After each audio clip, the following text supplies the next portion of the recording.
नमस्कार दोस्तों, कैसे हैं आप लोग। उम्मीद करता हूँ सभी लोग अच्छे होंगे और अपनी तैयारी अच्छे से कर रहे होंगे।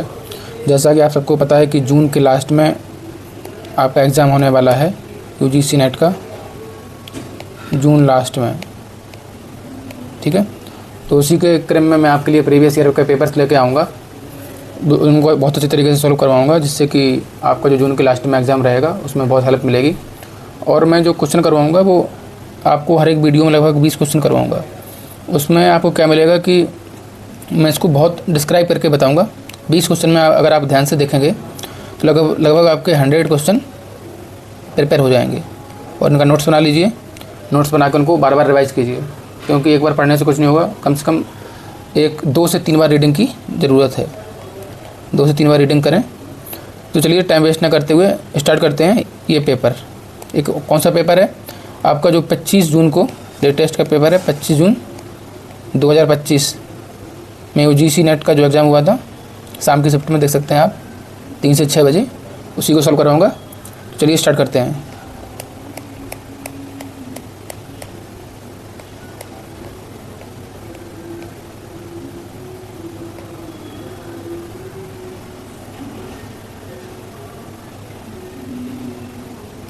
यहाँ पे लाइब्रेरी सेक्शन रहेगा क्वेश्चन नंबर 51 से, क्योंकि क्वेश्चन नंबर 1 से लेकर 50 तक तो जनरल पार्ट रहता है। चलिए स्टार्ट करते हैं। क्वेश्चन नंबर 51 आ चुका है।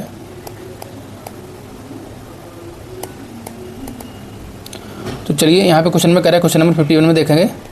क्वेश्चन नंबर 51 में कह रहा है arrange the following acts in chronological order. जो एक्ट दिए हुए हैं यहाँ पे, public records act, antiquities and art treasure act, right to information act, Indian treasure trove act and ancient monuments and archaeological sites and remains act. ठीक है, तो यहाँ पे हमको 5 एक्ट दिए गए हैं। क्रोनोलॉजिकल का मतलब होता है एक क्रम में लगाना है, बढ़ते हुए क्रम में। सबसे पहले कौन सा एक्ट आया, तो सबसे पहले इसको हम देखेंगे क्वेश्चन नंबर 51 में देखेंगे। तो Indian treasure trove act, Indian treasure trove act कब आया था, तो इंडियन ट्रेजर ट्रॉव एक्ट आया था 1878 में। ठीक है, उसके बाद देखेंगे ancient monuments and archaeological sites and remains act आया था, ये वाला 1958 में। ठीक है, आरटीआई एक्ट सबको पता ही है कब आया था, 2005 में। पब्लिक रिकॉर्ड्स एक्ट कब आया था, पब्लिक रिकॉर्ड एक्ट आया था 1993 में। ठीक है, इन सबको नोट करते जाइए, बहुत इंपॉर्टेंट एक्ट्स हैं। एक किसी ना किसी क्वेश्चन में आपको किसी न किसी तरीके से मिलते रहेंगे, तो बहुत ध्यान से इनको याद भी करना है। और एक और बचा है इसमें बी में, antiquities and art treasure act. ये कब आया था, ये आया था 1972 में। ठीक है, कब आया था, तो पूरे एक्ट हो गए हैं। तो सबसे पहले इसमें कौन सा रहेगा, सबसे पहले रहेगा इंडियन ट्रेजर ट्रॉव एक्ट, 1878 में आया था। उसके बाद रहेगा ये ancient monuments and archaeological sites and remains act, 1878 के बाद आएगा 1958 का, तो आएगा डी, और डी के बाद आएगा फिर ई। ठीक है, उसके बाद कौन सा आएगा, उसके बाद है ये antiquities and art treasure act, 1972 में आया था। उसके बाद क्या रहेगा बी, और उसके बाद रहेगा पब्लिक रिकॉर्ड्स एक्ट, कब आया था, 1993 में। उसके बाद रहेगा ए, और लास्ट में कौन सा एक्ट आया था, राइट टू इन्फॉर्मेशन एक्ट, 2005 में। तो इसके बाद रहेगा सी, डी ई वी ए सी हमारा क्रम हो जाएगा। इसका जो करेक्ट आंसर रहेगा ऑप्शन नंबर 3। तो क्वेश्चन नंबर 15 का जो करेक्ट आंसर हो जाएगा ऑप्शन नंबर 3 हो जाएगा। चलिए नेक्स्ट क्वेश्चन पे चलते हैं। क्वेश्चन नंबर 52 में क्या कह रहा है, 52 में देखते हैं। 52 में कह रहा है कि which of the following are the necessary elements of an information society. मतलब जो नीचे एलिमेंट्स दिए गए हैं, नेसेसरी एलिमेंट्स दिए गए हैं, मतलब वो कह रहा है विच ऑफ द फॉलोइंग, इनमें से कौन से नेसेसरी एलिमेंट्स हैं जो किसके होने चाहिए, इन्फॉर्मेशन सोसाइटी, सूचना समाज के होने चाहिए। ठीक है, सूचना समाज के जो नेसेसरी एलिमेंट हैं, तो इसमें से देख लेते हैं। क्वेश्चन नंबर 52 में इसमें कॉन्फिडेंशियलिटी होनी चाहिए, ठीक है, और इंटीग्रिटी होनी चाहिए, और क्या होना चाहिए, अवेलेबिलिटी होना चाहिए। कॉन्फिडेंशियल होना चाहिए, इंटीग्रिटी होना चाहिए और अवेलेबिलिटी होना चाहिए। तो ए, सी और डी सूचना समाज में के मुख्य एलिमेंट हैं। क्या है, कॉन्फिडेंशियलिटी है, इंटीग्रिटी है और अवेलेबिलिटी है सूचना समाज की तो इसका जो करेक्ट आंसर हो जाएगा ऑप्शन नंबर 4 ACD। ठीक है, ऑप्शन नंबर 4 इसका करेक्ट आंसर हो जाएगा। चलिए क्वेश्चन नंबर 53 में चलते हैं। 53 में क्या कह रहा है? 53 में कह रहा है an online search in which all aspects of the records in natural language may be used as short term is. एक ऑनलाइन सर्च है इन विच जिसमें all aspects of the record जो है कि अभिलेख के all aspects in natural language प्राकृतिक भाषा में may be used as a short term. Okay, तो यहाँ पे दिया गया है उसको क्या कहते हैं? देखो, एक ऑनलाइन सर्च है in which all aspect of the record in natural language may be used as short term. तो इसमें से कौन सा टर्म है? मल्टी एस्पेक्ट सर्च कहते हैं उसको, फ्री टेक्स्ट सर्चिंग कहते हैं, स्ट्रीमिंग सर्च कहते हैं, अल्फ़ाबेटिकल कोलेटरल सर्च कहते हैं। तो उसको कहते हैं फ्री टेक्स्ट सर्चिंग। ओके, तो क्वेश्चन नंबर 53 का जो आंसर हो जाएगा ऑप्शन नंबर 2, उसको कहते हैं फ्री टेक्स्ट सर्चिंग। इसको कहते हैं free text searching, an online search in which all aspects of the records in natural language may be used as short term. Okay, clear हो गया होगा। चलिए क्वेश्चन नंबर 54 पे चलते हैं। क्वेश्चन नंबर 54 में क्या कह रहा है? Which of the following is an example of a platform as a service. इसको शॉर्ट में क्या बोलते हैं? PaaS, platform as a service. Which of the following is an example of, मतलब प्लेटफॉर्म एज अ सर्विस का example कौन सा है?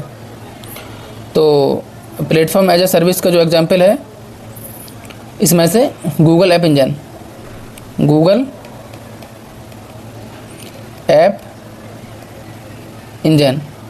Okay, platform as a service, which of the following is an example of platform as a service. तो कौन सा example है? Google app engine platform as a service का एग्जाम्पल है। ऑप्शन नंबर 2 सही हो जाएगा। क्लियर हो गया होगा। क्वेश्चन नंबर 55 पे चलते हैं। क्वेश्चन नंबर 55 में क्या कह रहा है? क्वेश्चन नंबर 55 में कह रहा है कि match the knowledge management model with its respective approach. ठीक है, यहाँ पे आगे बढ़ने से पहले मैं आपको एक चीज़ क्लियर कर देता हूँ। इस जो एग्ज़ाम हुआ था 25 जून 2025 में UGC नेट का, इसके मैं आपको 5 वीडियो लेके आऊँगा। ठीक है, 5 वीडियो लेके आऊँगा, उसकी प्लेलिस्ट बना दूँगा। उस हर वीडियो में 20-20 क्वेश्चन रहेंगे। ठीक है, 20-20 क्वेश्चन के 5 वीडियो बना देंगे तो 100 क्वेश्चन आपके जो है हो जाएंगे। तो ये 20-20 क्वेश्चन लेके क्यों आ रहा हूँ मैं? क्योंकि इसको डिस्क्राइब करके अच्छे तरीके से समझा जाए। और मतलब एक इस टाइप के जो है इसी टाइप के क्वेश्चन रहते हैं UGC नेट में, ज़्यादा चेंजेस नहीं रहते हैं, लेकिन क्वेश्चन थोड़े अच्छे लेवल के रहते हैं। तो इसलिए उनको ध्यान से देखना है और अच्छी तरीके से उसको पैटर्न को समझना है कि इस टाइप के जो है क्वेश्चन आएंगे तो हमको उसी टाइप के क्वेश्चन को करने का प्रैक्टिस करनी पड़ेगी। ठीक है, चलिए क्वेश्चन नंबर 55 में देखेंगे। कह रहा है कि knowledge management model with its respective approach. ठीक है, तो यहाँ पे नॉलेज मैनेजमेंट मॉडल दिया हुआ है और उसका अप्रोच दिया हुआ है। तो बॉन क्रॉग रूस ने कौन सा अप्रोच दिया था? WIAG ने कौन सा अप्रोच दिया था? नोनाका एंड ताकेउची ने कौन सा अप्रोच दिया था? चू ने कौन सा अप्रोच दिया था? इसमें देखेंगे हम। तो बॉन क्रॉग रूस ने कौन सा दिया था? Organisational epistemology. ठीक है, बॉन क्रॉग रूस ने दिया था ऑर्गेनाइजेशनल एपिस्टेमोलॉजी। और WIAG ने क्या दिया था? WIAG ने दिया था synchronise. Okay, Nonaka and Takeuchi ने क्या दिया था? नोनाका एंड ताकेउची ने दिया था सोशलाइजेशन। ओके, चू ने दिया था सेंस मेकिंग। क्लियर हो गया होगा। तो बॉन क्रॉग एंड रूस ने दिया था ऑर्गेनाइजेशनल एपिस्टेमोलॉजी। तो इसका पहले का क्या है? ए का थर्ड, बी का है WIAG ने क्या दिया था? Synchronise approach. तो बी का क्या है? 2। ओके, और सी का है नोनाका एंड ताकेउची ने दिया था सोशलाइजेशन, उसका है 4। और डी चू ने दिया था सेंस मेकिंग, डी का है फर्स्ट। क्लियर हो गया होगा। तो 3rd to 4 first, 3rd to 4 first किसमें है? ऑप्शन नंबर 3 में। तो क्वेश्चन नंबर 55 का जो करेक्ट आंसर हो जाएगा ऑप्शन नंबर 3। एक बार और देख लेते हैं। बॉन क्रॉग एंड रूस ने दिया था ऑर्गेनाइजेशन एपिस्टेमोलॉजी 3rd, विग ने दिया था synchronise 2nd, Nonaka and Takeuchi ने दिया था सोशलाइजेशन 4, और चू ने दिया था सेंस मेकिंग फर्स्ट। 3 2 4 1 कुछ में ऑप्शन नंबर 3 में। क्लियर हो गया होगा। चलिए क्वेश्चन नंबर 56 पे चलते हैं। क्वेश्चन नंबर 56 में क्या कह रहा है? 56 में कह रहा है कि what is the primary purpose of the Alto XML schema which was used with the library of Congress metadata encoding and transmission schema. ठीक है, what is the primary purpose, प्राथमिक उद्देश्य क्या है अल्टो XML जो लैंग्वेज स्कीमा है ना, Alto XML schema है, उसका प्राइमरी पर्पज क्या है जो यूज किया जाता है, किसमें यूज किया जाता था, which was used with the library of Congress metadata encoding and transmission schema METS, metadata encoding and transmission schema library of Congress में यूज किया जाता था अल्टो XML। ओके, तो इसका प्राइमरी पर्पज क्या था, तो इसका जो सही आंसर हो जाएगा, इसका प्राइमरी पर्पज था to describe the layout and content of physical text resources such as page of a book और न्यूज़पेपर। ठीक है, तो जो लाइब्रेरी ऑफ कांग्रेस METS इसमें यूज किया जाता था अल्टो XML स्कीमा को, उसका काम क्या था, to describe the layout and content of physical text resources such as page of a book और न्यूज़पेपर। क्लियर हो गया होगा। क्वेश्चन नंबर 56 का करेक्ट आंसर हो जाएगा ऑप्शन नंबर 4। चलिए क्वेश्चन नंबर 57 पे चलते हैं। क्वेश्चन नंबर 57 में क्या कह रहा है, 57 में कह रहा है कि arrange the following steps in application of Popsy in logical order. Popsy में जो स्टेप्स होते हैं उसको एक अरेंज करना है लॉजिकल ऑर्डर में। ठीक है, तो पॉप्सी में तो इनको क्या करना है, लॉजिकल ऑर्डर में करना है जो दिया हुआ standardisation, formalisation, preparation of EOC, analysis, modulation. ठीक है, तो देखेंगे सबसे पहले क्या आएगा, सबसे पहले आएगा एनालिसिस। किसी भी चीज़ का सबसे पहले क्या करना है, एनालिसिस करना है। एनालिसिस करने के बाद उसको फॉर्मलाइजेशन करना है B, फॉर्मलाइजेशन करने के बाद उसको मॉड्यूलेशन करना है E, मॉड्यूलेशन करने के बाद उसको स्टैंडर्डाइजेशन करना है A। ओके, स्टैंडर्डाइजेशन करने के बाद उसको करना है प्रिपरेशन ऑफ EOC। क्लियर हो गया होगा। DVE AC। ओके, DVE और C क्लियर हो गया होगा। तो उसका जो करेक्ट आंसर हो जाएगा क्वेश्चन नंबर 57 का 1। ओके, सबसे पहले एनालिसिस करना है, उसके बाद फॉर्मलाइजेशन करना है, उसके बाद एनालिसिस फॉर्मलाइजेशन करने के बाद उसको मॉड्यूलेशन करना है, मॉड्यूलेशन करने के बाद उसको स्टैंडर्डाइजेशन करना है और स्टैंडर्डाइजेशन करने के बाद प्रिपरेशन ऑफ EOC। क्लियर हो गया होगा। ऑप्शन नंबर पहला 57 का एक हो जाएगा DVE AC। क्लियर हो गया होगा। एनालिसिस, फॉर्मलाइजेशन, मॉड्यूलेशन, स्टैंडर्डाइजेशन और प्रिपरेशन ऑफ EOC। ठीक है, चलिए क्वेश्चन नंबर 58 पे चलते हैं। क्वेश्चन नंबर 58 में क्या कह रहा है, क्वेश्चन नंबर 58 में कह रहा है in chain procedure the link which does not represent a subject with definite name is known as. कौन सी लिंक आ जाती है, in chain procedure the link which does not represent a subject with definite name, निश्चित नाम के साथ में किसी सब्जेक्ट को रिप्रेजेंट नहीं करती है, उस लिंक को क्या कहते हैं, उस लिंक को कहते हैं, सीधा सा सिंपल सा आंसर रहेगा इसका, उसको कहते हैं फॉल्स लिंक। क्या कहेंगे, false link. Option number 3 is the correct answer. Clear हो गया होगा। चलिए क्वेश्चन नंबर 58 पे चलते हैं। क्वेश्चन नंबर 58 में क्या कह रहा है, 58 तो था ही है, क्वेश्चन नंबर 59 में चलेंगे। क्वेश्चन नंबर 59 में क्या कह रहा है, 59 में देखेंगे, कह रहा है what is the annual subscription amount of journal of Indian library association for its individual online subscription. Question को दोबारा देखेंगे 59 को, क्या कह रहा है, what is the annual subscription amount, what is the annual subscription amount of journal of Indian library association. उसको short form में क्या बोलेंगे, जीला भी बोलते हैं। ठीक है, आप लोग नोट्स अच्छे तरीके से बनाइए। अब देखिए, अब यहाँ पे आपको एग्जाम में यही पूछ देगा कि जीला का फुल फॉर्म क्या है। तो जीला का फुल फॉर्म क्या है, journal of Indian library association. तो यहाँ पे क्वेश्चन में क्या कह रहा है, देखेंगे what is the annual subscription amount of journal of Indian library association for its individual online subscription.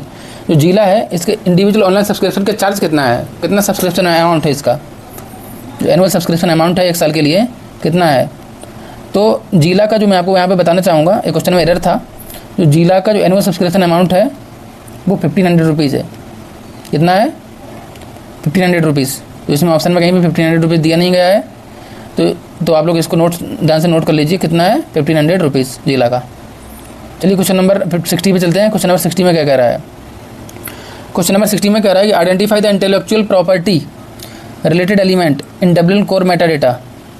Okay, question number 60 में क्या कह रहा है देखेंगे।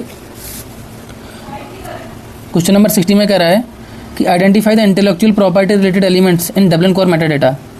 इंटेलेक्चुअल प्रॉपर्टी रिलेटेड एलिमेंट को आइडेंटिफाई करना है किसमें? डबलिन कोर मेटा डेटा में। तो इसमें देखेंगे जो डबलिन कोर मेटा डेटा के जो होते हैं उसमें इंटेलेक्चुअल प्रॉपर्टी रिलेटेड एलिमेंट्स को देखना है डबलिन कोर मेटा डेटा में। तो देखेंगे इंटेलेक्चुअल प्रॉपर्टी रिलेटेड एलिमेंट क्या क्या है। तो इसमें हो जाएगा, एक तो पब्लिशर है, एक तो राइट्स है और एक क्रिएटर है। ठीक है, तो क्या क्या हो जाएगा? ए क्रिएटर, सी पब्लिशर और डी राइट्स। क्रिएटर, पब्लिशर और राइट्स, ये तीन जो हैं इंटेलेक्चुअल प्रॉपर्टी रिलेटेड एलिमेंट है किसमें? डबलिन कोर मेटा डेटा में। क्रिएटर, पब्लिशर और राइट्स। तो इसका जो सही आंसर हो जाएगा ऑप्शन नंबर 1। क्वेश्चन नंबर 60 का जो करेक्ट आंसर हो जाएगा ऑप्शन नंबर 1। चलिए क्वेश्चन नंबर 61 पे चलते हैं। क्वेश्चन नंबर 61 में क्या कह रहा है?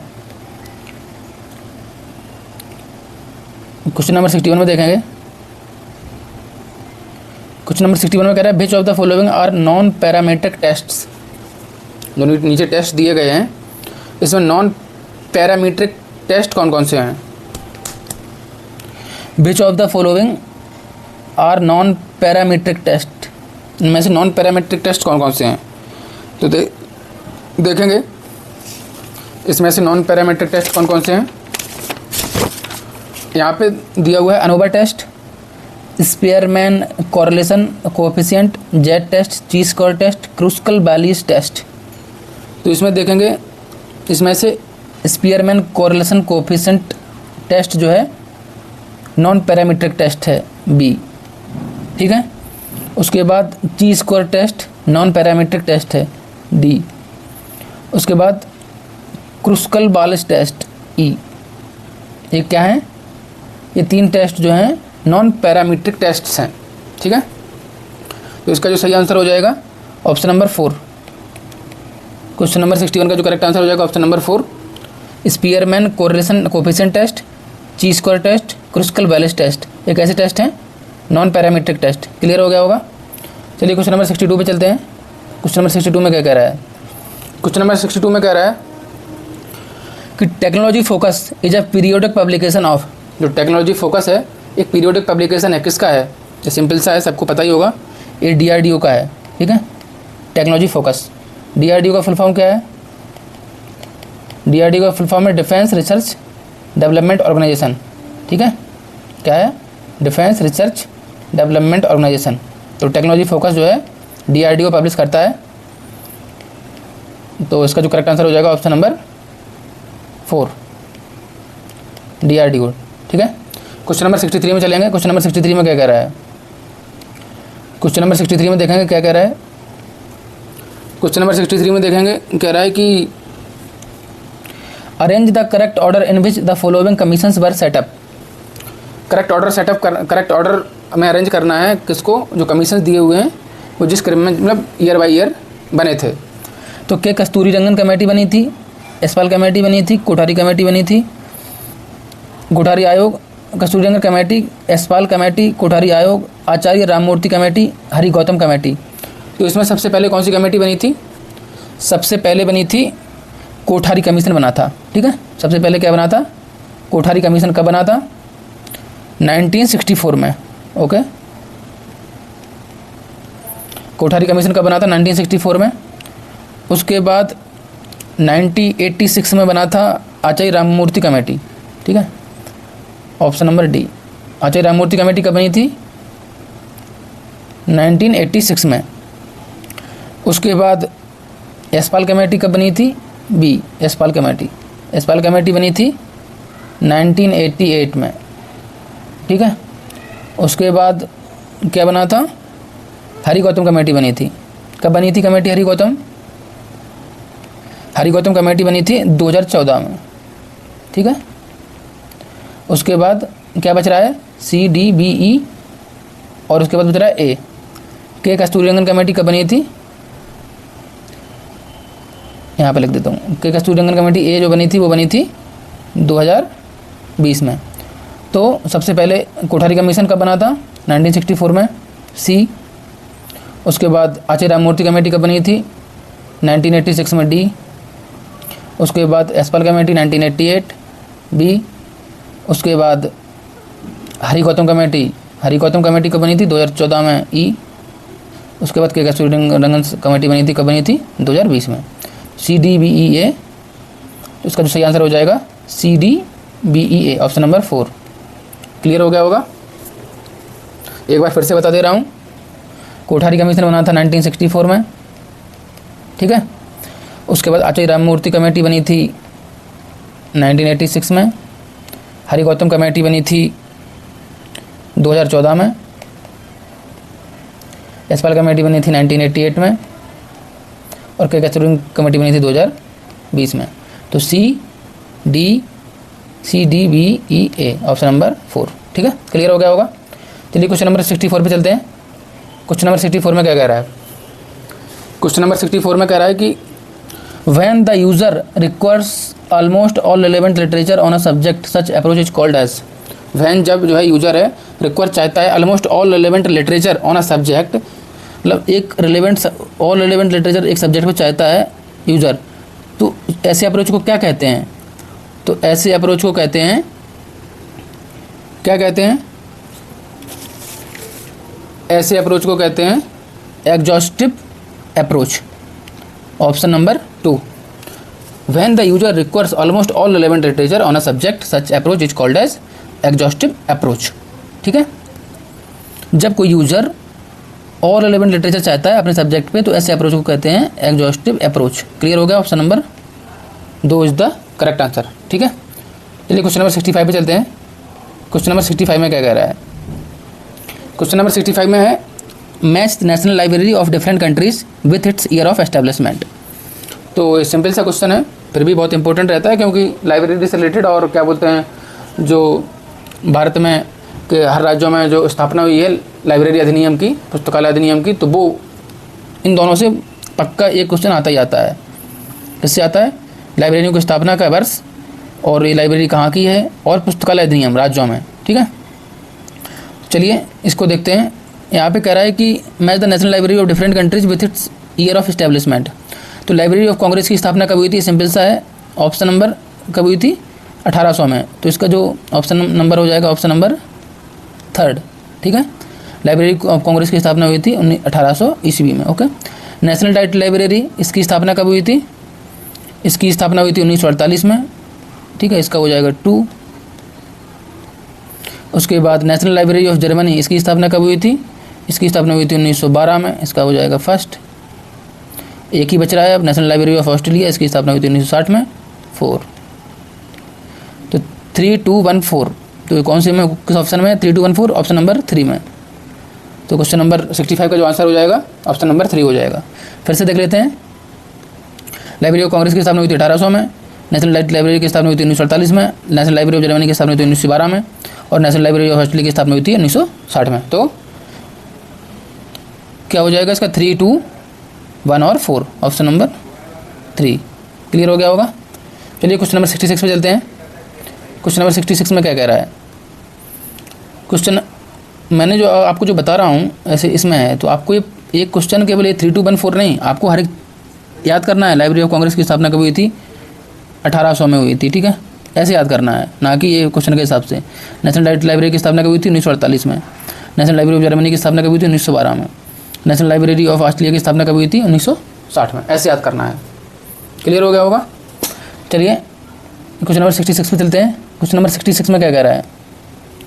क्वेश्चन नंबर 66 में कह रहा है कि match the information seeking behaviour model, match the information seeking behaviour model with corresponding theories.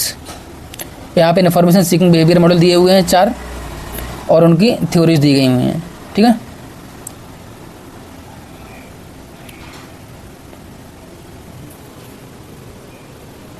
उनकी थ्योरीज दी गई हैं 4, ठीक है। इन्फॉर्मेशन सीकिंग बिहेवियर मॉडल दिया गया है और उनकी 4 थ्योरीज दी गई हैं। तो थ्योरीज में क्या दिया हुआ है? Wilson model of ISB, first theory है विल्सन मॉडल ऑफ आईएसबी। तो विल्सन मॉडल ऑफ आईएसबी का संबंध किससे है? विल्सन मॉडल ऑफ आईएसबी का संबंध है किससे है इसका? तो ऑप्शन नंबर 4, ठीक है। Three fold view on information seeking context system and information sources, ठीक है। क्या है विल्सन मॉडल ऑफ आईएसबी? इसमें कहता है कि three fold view on information seeking, मतलब इन्फॉर्मेशन जो सूचना इन्फॉर्मेशन सीकिंग है उसको थ्री फोल्ड व्यू है। क्या क्या थ्री फोल्ड व्यू है? एक तो कॉन्टेक्स्ट होता है, उसका सिस्टम होता है और इन्फॉर्मेशन रिसोर्सेज होते हैं। कॉन्टेक्स्ट, सिस्टम और इंफॉर्मेशन सोर्सेस। क्लियर हो गया होगा। उसके बाद देखें डेरेंस मॉडल ऑफ आईएसबी क्या है। डेरेंस मॉडल ऑफ आईएसबी है sense making approach based on situation gap and outcome. Three key elements होते हैं। सेंस मेकिंग अप्रोच में 3 एलिमेंट होते हैं, सिचुएशन, गैप एंड आउटकम, ठीक है। तो विल्सन मॉडल ऑफ आईएसबी है ये three fold view on information seeking context system and information sources. Dervin's model of ISB है sense making approach based on situation gap and outcome, 3 key elements, okay. उसके बाद Kuhlthau's model of ISB. Kuhlthau's model of ISB क्या है? Question number 66 का CS second, okay. Association of feelings, thoughts and action but not cognitive.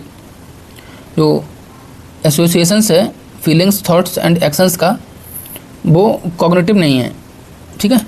तो कोहलथाउस model of ISB कहता है feelings, thoughts and actions but not cognitive, okay. Clear हो गया होगा। अब आता है option number D. ABC clear हो गए होंगे। ऑप्शन नंबर डी पे देखते हैं। ऑप्शन नंबर डी में Marchionini's model of ISB. Marchionini's model of ISB क्या है? Tailored to electronic environment the process consist of 8 sub processes. Marchionini's model of ISB क्या है? Tailored to electronic environment the process consist of 8 sub processes, ठीक है। तो मर्चियोनाइज model of ISB क्या है? Tailored to electronic environment the process. ये कितने 8 sub process से मिलकर बना होता है मर्चियोनाइज मॉडल ऑफ आईएसबी, ठीक है। तो क्लियर हो गया। Wilson model of ISB context system and information sources, Dervin's sense making, Kuhlthau's feelings, thoughts and actions, Marchionini's tailored to electronic environment the process consist of 8 sub process. तो 4, 3, 2 और 1 किसमें है? 4, 3, 2, 1 option number first में। तो question number 66 का जो correct answer हो जाएगा ऑप्शन नंबर 1। क्लियर हो गया होगा। चलिए क्वेश्चन नंबर 67 पे चलते हैं। क्वेश्चन नंबर 67 में क्या कह रहा है? क्वेश्चन नंबर 67 में कह रहा है कि Poole's index to periodical literature was brought out by, ठीक है। Poole's index to periodical literature was brought out by, किसके द्वारा Poole's index to periodical literature को लाया गया था? Poole's index to periodical literature को किसके द्वारा लाया गया था? तो वो लाया गया था विलियम फ्रेडरिक के द्वारा। Option number 2 is the correct answer. Poole's index to periodical literature was brought out by William Frederick. चलिए क्वेश्चन नंबर 68 पे चलते हैं। क्वेश्चन नंबर 68 में कह रहा है arrange the directors of national library Kolkata in ascending order of their posting. जो directors हुए हैं अभी तक नेशनल लाइब्रेरी ऑफ कोलकाता में, उनको असेंडिंग ऑर्डर में, पोस्टिंग के असेंडिंग ऑर्डर में उनको सेट करना है। तो सबसे पहले देखेंगे सुधेंदु मंडल, ये कब डायरेक्टर बने थे?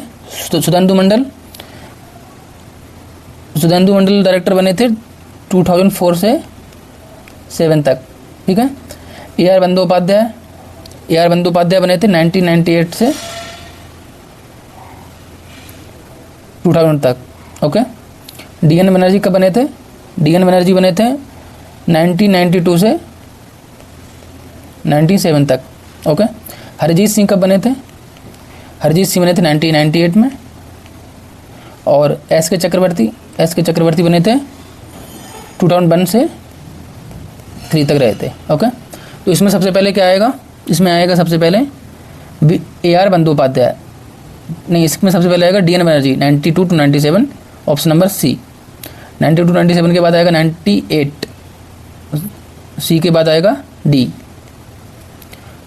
98 में हरजीत सिंह, और हरजीत सिंह के बाद 1998 से 2000 तक ये बने थे A R Bandopadhyay B, C D B, और उसके बाद 1 से लेकर 3 तक बने थे एस के चक्रवर्ती, सी डी बी ई, और उसके बाद ए। ओके, सुधेंदु मंडल 2004 से 2007। तो उसका करेक्ट आंसर होगा सी डी बी ई ए। कौन सा ऑप्शन सही है? सी डी बी ई ए, ऑप्शन नंबर 3। ठीक है, तो इन सबको याद करना है आपको। ठीक है, इसलिए मैं आपको बहुत डिस्क्राइब करके बता रहा हूँ। जैसे कि दोबारा से बता दे रहा हूँ, सुधेंदु मंडल कब बने थे? ये बने थे आपके 2004 में बने थे, 7 तक रहे थे। ओके, ए आर बंदोपाध्याय बने थे आपके 98 में, ये सन 2000 तक रहे थे। ओके, डी एन बनर्जी कब बने थे? डी एन बनर्जी बने थे 92 में, 97 तक रहे थे। हरजीत सिंह 98, और उसके बाद जो है एस के चक्रवर्ती 2001 से 3 तक रहे थे।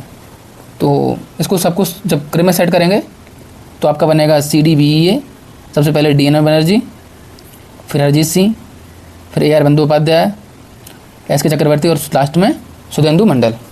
तो option number 3 is the correct answer हो जाएगा। तो जो मैं आपको बता रहा हूँ जो ईयर वाइज डिस्क्राइब करके, तो आपको याद करने हैं, क्योंकि कैसे भी क्रम में कभी भी पूछ सकता है, कहीं पे भी डाल के। तो चलिए क्वेश्चन नंबर 69 में चलते हैं। क्वेश्चन नंबर 69 में क्या कह रहा है? क्वेश्चन नंबर 69 में कह रहा है, Sayers canon of classification are simplified in how many principles.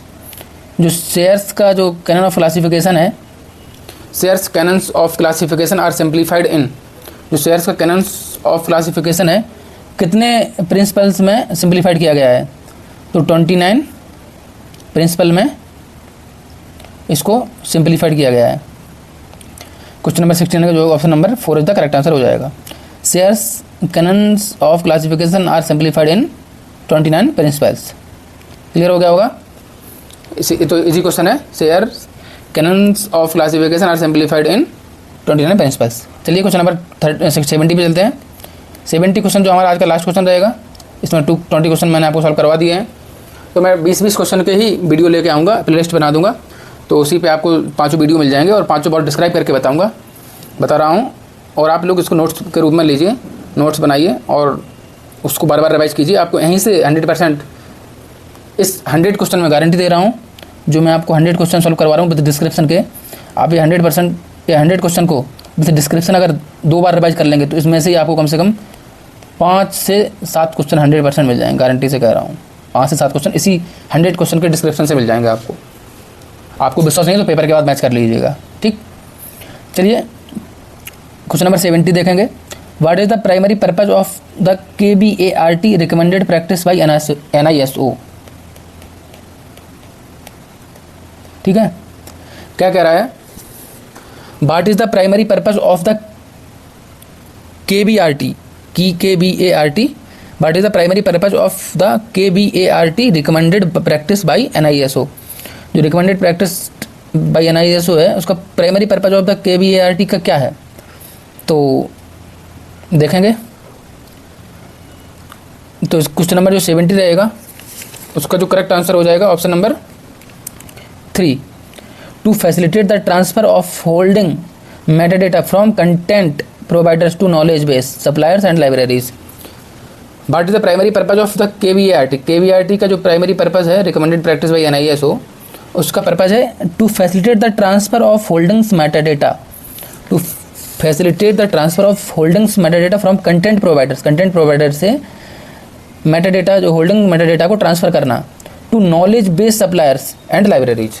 तो नॉलेज बेस्ड सप्लायर्स हैं और लाइब्रेरीज उनको। ठीक है, तो इसका जो करेक्ट आंसर हो जाएगा ऑप्शन नंबर 3 हो जाएगा क्वेश्चन नंबर 70 का। ठीक है, आपको ये वीडियो कैसे लगा कमेंट बॉक्स में जरूर बताइए, और चैनल को सब्सक्राइब कर लीजिए, वीडियो को लाइक करना ना भूलिए, चैनल को सब्सक्राइब ध्यान से कर लीजिए। सब्सक्राइब का मतलब है मैं समझ रहा हूँ कि आप लोगों को अच्छा लग रहा है और आपके लिए हेल्पफुल हो, तभी आप सब्सक्राइब कीजिए। ठीक है, तो अगर आपको हेल्पफुल ना लगे तो कमेंट बॉक्स में जरूर बताइए कि मुझे ये वीडियो हेल्पफुल नहीं लगा, और अगर हेल्पफुल लगता है तो आप जरूर से कमेंट कीजिए और चैनल को सब्सक्राइब कीजिए, वीडियो को लाइक कीजिए। ठीक है, इस वीडियो में इतना ही। अब नेक्स्ट वीडियो में आपका रहेगा क्वेश्चन नंबर 71 से 90 तक। ठीक है, नेक्स्ट वीडियो में बताऊँगा तो जब तक इसी को रिवाइज़ कीजिए और अपनी तैयारी जारी रखिए, क्योंकि परीक्षा में मुश्किल से एक महीने में आपकी एग्ज़ाम हो जाएगा। तो अभी 1 महीना है, इसको अच्छे से रिवाइज़ कीजिए और खूब सारे प्रैक्टिस क्वेश्चन कीजिए। ठीक है, मिलते हैं नेक्स्ट वीडियो में, तब तक के लिए धन्यवाद।